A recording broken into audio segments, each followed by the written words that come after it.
అందరికీ నమస్కారం అండి. ఇట్లు మీ కృష్ణవేణి ఛానల్. ఈ వీడియోలో ఎవరు గొప్ప కథను గురించి తెలుసుకుందాం. ఒకసారి రెండు పెన్సిళ్ళ మధ్య గొడవ వచ్చిందంట. ఒక పొడుగు పెన్సిలు చిన్న పెన్సిల్ని చూసి, నేను ఎంత పెద్దగా ఉన్నానో చూడు అంటూ గర్వంగా పలికింది. అప్పుడు చిన్నదైన పెన్సిలు, మిత్రమా, మొదట నేను కూడా పొడుగ్గానే ఉన్నాను. ఇన్నాళ్ళు రాతకు ఉపయోగపడ్డాను కాబట్టి పొట్టిగా అయిపోయాను. అయితే ఏం, నాకు నీకన్నా ఎక్కువ అనుభవం ఉంది అంటూ ఆత్మవిశ్వాసంతో బదులు చెప్పింది. ఇలాంటి విషయాలు మన పురాణాలలోనూ ఉదాహరణలున్నాయి. శ్రీ మహావిష్ణువు వామన అవతారములో ఒక్కో అడుగుతో ఒక్కో లోకాన్ని ఆక్రమించి త్రివిక్రముడు అయ్యాడు. ఒకసారి భక్తుడొకడు నమస్కరిస్తున్నప్పుడు అతడి చిటికెన వేలు చింతిస్తున్నట్లు భగవంతుడు గమనించాడు. ఓ చిటికెన వేల, నువ్వు నా దగ్గరికి వచ్చినా నిరుత్సాహంగా ఎందుకున్నావు అని ప్రశ్నించాడు. అప్పుడు చిటికెన వేలు తన పరిస్థితిని ఇలా విన్నవించింది. స్వామి, మిగతా వేళ్ళన్నీ నన్ను ఎప్పుడూ ఎగతాళి చేస్తున్నాయి. వాటికన్నా చిన్నదైన నా ఆకారం చూసుకొని నాకు చాలా బాధగా ఉంది అని చెప్పింది. అప్పుడు భగవంతుడు, బాధపడకు, నీ గొప్పదనం గురించి మరో అవతారంలో చూపిస్తాను. ప్రపంచమంతా ఆశ్చర్యచకితమవుతుంది. అందరూ నిన్ను అభినందించేటట్లు చేస్తాను అంటూ చిటికెన వేలుకు అభయము, ఆత్మవిశ్వాసం ప్రసాదించి పంపాడట. చేసిన వాగ్దానం మేరకు ద్వాపరయుగములో భగవంతుడు కృష్ణావతారము ధరించాడు. ఇంద్రుడు పంపిన మేఘాలు ప్రళయ భీకరంగా వానలు కురిపించాయి. అది చూసిన కృష్ణుడు తన చిటికెన వేలితో గోవర్ధన పర్వతాన్ని ఎత్తి పట్టుకున్నాడు. వాన బీభత్సానికి తల్లడిల్లుతున్న ప్రజలు దాని కింద ఆశ్రయం పొందారు. అంత పెద్ద పర్వతాన్ని చిటికెన వేలితో అలవోకగా మోసిన గోవర్ధన గిరిధారిని చూసి ప్రజలు జేజేలు పలికారు. ఈ సంఘటనతో చిటికెన వేలు తృప్తి చెందింది. మరియు ఒకసారి లోక సంచారం ముగించి వచ్చిన శ్రీ మహావిష్ణువు బాగా అలసిపోయాడు. పాదుకలతోనే తన నివాస స్థానాన్ని చేరాడు. ఈ విషయాన్ని గమనించిన శంకు చక్ర కిరీటాలు పాదుకలను తప్పుబట్టాయి. పాదుకలు తమ తప్పేమీ లేదన్నా అవి వినిపించుకోలేదు. ఆ గొడవంతా గమనించాడు విష్ణుమూర్తి. త్రేతాయుగములో వీటికి సమాధానం చెప్పాలనుకున్నాడట. రామావతారములో శంకుచక్రాలను భరత శత్రుఘ్నులుగా అవతారమెత్తేటట్లు చేశాడు.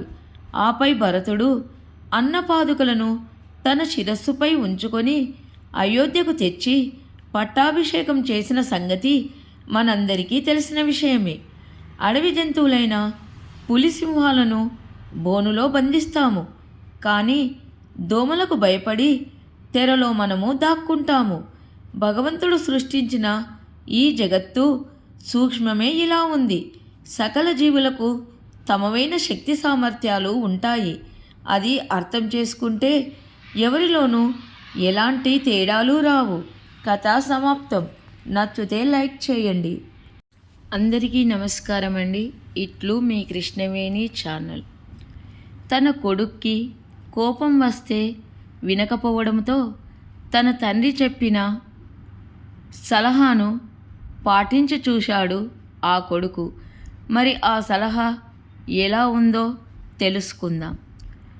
గోవిందనగరి గ్రామంలో రంగయ్య అనే రైతు కొడుకు రమేషు 10వ తరగతి చదివేవాడు. రమేషు మంచివాడే, కానీ చాలా కోపిష్టి. కాకపోతే ఎంత కొట్లాడినా కోపము దిగిపోగానే క్షమాపణ అడుగుతుండేవాడు. రమేషు రోజు ఇలా గొడవలు తెస్తుండటంతో రంగయ్య అతన్ని గట్టిగా మందలించాడు. రమేష్, నీకు కోపం వచ్చినప్పుడల్లా పెరటి తలుపుకి ఒక మేకు కొట్టు అని చెప్పాడు. రమేషు ఆ తర్వాత రోజు నుంచే మేకులు కొట్టడం మొదలుపెట్టాడు. రాను రాను ఆ మేకులతో తలుపంతా అందవిహీనంగా కనిపించసాగింది. ఓ రోజు రంగయ్య రమేష్కి అది చూపించి, ఈ మేకుల్లో తలుపు చూడడానికి అసహ్యంగా ఉంది కదా, నువ్వు కోప్పడే కొద్దీ ఎదుటివాళ్ళు కూడా నిన్ను ఇలాగే చూస్తారు అని చెప్పాడు. అర్థమైంది నాన్న, నన్ను నేను మార్చుకుంటాను అన్నాడు. అప్పుడు రంగయ్య, మంచిదే, నువ్వు కోపాన్ని నిగ్రహించుకున్న ప్రతిసారి ఒక్కో మేకును తీసేస్తూ ఉండు అన్నాడు. రమేషు అలాగే తీయడం మొదలుపెట్టాడు. అతడు మేకును తొలగించిన ప్రతి చోట తలుపుపైన ఆ మేరకు చిన్న చిల్లు మిగిలిపోయింది. రమేష్ కోపం తగ్గి మేకులన్నిటినీ తీసివేసినా వాటి తాలూకు రంధ్రాలు తలుపు నిండా మిగిలిపోయాయి. అప్పుడు రంగయ్య రమేష్ భుజం మీద చెయ్యి వేసి, నువ్వు ఎదుటి వాళ్ళపైన కోపం చూపినప్పుడల్లా వాళ్ళ మనసులో నువ్వు ఓ మేకుని దించినట్లే. ఆ తర్వాత చెప్పే క్షమాపణ కొట్టిన మేకుని తీయడం లాంటిది.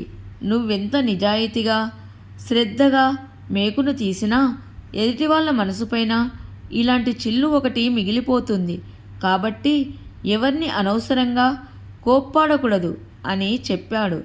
రంగయ్య మాటల్లోని నిజాన్ని గ్రహించిన రమేషు మరెప్పుడూ ఇతరుల మీద కోపాన్ని ప్రదర్శించలేదు. కథ సమాప్తం. మరొక కథ చివరి వరకు వినండి. నచ్చితే లైక్ చేయండి. అనంతగిరిని ఆనందవర్మ పాలించేవాడు. అతని ఆస్థానంలో అతిథివర్మ అనే గొప్ప విద్వాంసుడు ఉండేవాడు. అతను గొప్ప నాదస్వర వాయిద్యానికి పక్క రాజ్యాధిపతుల బిరుదులతో పాటు ధనాన్ని కూడా పొందాడు. అతిథివర్మకు వస్తున్న కీర్తిని చూసి ఆనందవర్మకు అసూయ కలిగింది. నిరుపేద కుటుంబం నుంచి వచ్చిన అతిథివర్మకు తాను రాజు ఆస్థానంలో ఆశ్రయం ఇవ్వడం వల్లే గొప్ప ఘనకీర్తి వచ్చిందని భావించాడు. అతనికి వస్తున్న గొప్ప పేరు తన వల్లే వచ్చిందని, అది తనకే దక్కాలని ఉవిల్లూరేవాడు. తన కష్టాన్ని నమ్ముకున్న అతిథివర్మ ఉత్తమ ప్రతిభ చూపి పొరుగు రాజ్యంలో వస్తున్న ప్రోత్సాహంతో తరచూ ఆ రాజ్యాలకు వెళ్ళేవాడు. ఇది చూసి ఆనందవర్మ తనను అగౌరవపరుస్తున్నాడని అతిథివర్మపై కోపం పెంచుకున్నాడు. అప్పటినుంచి అతిథివర్మకు ఇచ్చే జీతభత్యాలను ఆపివేశాడు. కడు పేదరికం నుంచి వచ్చిన అతిథివర్మ ఆనాటి నుంచి కుటుంబ పోషణ కష్టమై దుర్భర పరిస్థితిని ఎదుర్కొన్నాడు. విదేశాల నుంచి వచ్చే అవకాశాలను సద్వినియోగం చేసుకొని అత్యద్భుత ప్రతిభ చూపి కీర్తి ధనము సంపాదించాడు. అయినా వచ్చే ధనము ఇతర రాజ్యాలకు వెళ్ళి వచ్చే ఖర్చులకే సరిపోయేది. ఫలితముగా అతిథివర్మ కడు పేదరికాన్ని ఎదుర్కొన్నాడు. ఓసారి ఆనందవర్మ కుమారుడి పెళ్లికి నాదస్వరం వాయించాలని అతిథివర్మను ఆహ్వానించాడు. అయితే అదే సమయానికి పొరుగు రాజ్యంలో 10 దేశాలు నిర్వహించే నాదస్వర సమ్మేళనంలో తాను పాల్గొనడంతో రాజు పెళ్లికి రాలేకపోయాడు. తన కొడుకు పెళ్లికి రాకపోవడంతో తనను అవమానించాడని అతిథివర్మపై ఆనందవర్మ మరింత ద్వేషము పెంచుకున్నాడు. పొరుగు రాజ్యంలో నిర్వహించిన నాదస్వర సమ్మేళనంలో అద్భుత ప్రతిభ చూపిన అతిథివర్మకు ప్రథమ బహుమతి లభించింది. ఘన సన్మానము నిర్వహించారు. ఆ కార్యక్రమానికి పొరుగు రాజులు ఆనందవర్మను ఆహ్వానించారు. అయితే అతని మీదున్న కోపముతో ఆనందవర్మ వెళ్ళలేదు. వారం రోజుల తర్వాత సొంత రాజ్యానికి వచ్చిన అతిథివర్మకు స్వరాజ్య ప్రజలు ఘనంగా ఆహ్వానించి సన్మాన సభ ఏర్పాటు చేశారు. తన సన్మాన సభకు రావాలని అతిథివర్మ రాజును ఆహ్వానించాడు. ఆనందవర్మ రాలేదు.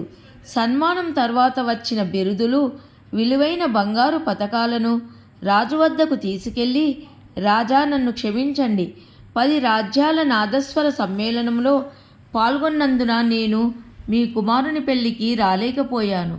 మీ ఆశ్రయం వల్లే నాకు పొరుగు రాజ్యంలో మంచి పేరు వచ్చింది.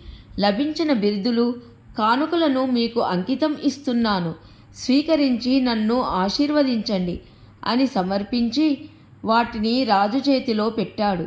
అది చూసిన ఆనందవర్మ కళ్ళు చెమర్చాయి. అతిథివర్మ ప్రతిభను గుర్తించక నిరాదరణకు గురిచేసిన తనపై అపార రాజభక్తి చూపుతున్న అతిథివర్మ ప్రతిభను గుర్తించగా నిరుత్సాహానికి గురిచేసిన తనను తానే నిందించుకున్నాడు ఆనందవర్మ. కొద్ది రోజుల తర్వాత తన చిన్న కుమారుడి పెళ్లికి నాదస్వరం వాయించిన అతిథివర్మ వాయిద్యాన్ని తిలకించేందుకు వచ్చిన పొరుగురాజులను చూసి ఆశ్చర్యపోయాడు ఆనందవర్మ. తర్వాత అతిథివర్మ ఇంటికి వెళ్ళి పేదరికంలో ఉన్న అతిథివర్మ కుటుంబ దీనస్థితిని గ్రహించి చలించిపోయి తన ఆస్థానంలో విద్వాంసుడిగా చేర్చుకొని ప్రోత్సహించాడు ఆనందవర్మ. కథ సమాప్తం. అసూయ పనికిరాదు. కథ నచ్చితే లైక్ చేయండి. అందరికీ ధన్యవాదములు.